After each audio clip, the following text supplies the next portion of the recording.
হোজাই নতুন বজাৰত দুচকীয়া বাহনৰ তালাচী অভিযান। মুখ্যমন্ত্ৰী ডক্টৰ হিমন্ত বিশ্ব শৰ্মাৰ নিৰ্দেশৰ পিছত তৎপৰ হৈ পৰিছে হোজাই যান-বাহন আৰক্ষী। হোজাই চহৰৰ মাজমজিয়াত নতুন বজাৰ পাঁচালিত চলিছে এই অভিযান। অভিযান কালত দুচকীয়া বাহনৰ হেলমেট চেক কৰা পৰিলক্ষিত হৈছে। হেলমেট নোহোৱা চালকৰ অথবা যাত্ৰীৰ 1000 টকাকে জৰিমনা বিহিছে হোজাই যান-বাহন আৰক্ষীয়ে। কি কাউন্ট কৰি আছে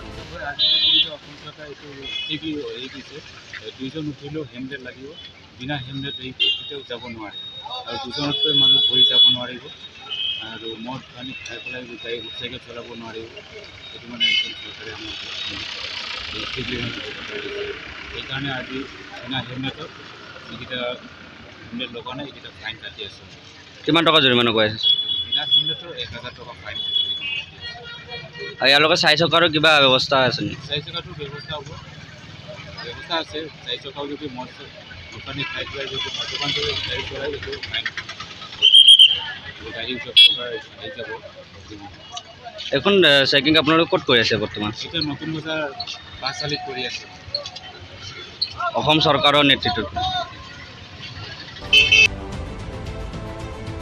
প্ৰদীপ দাসৰ প্ৰতিবেদন NDA 24/7।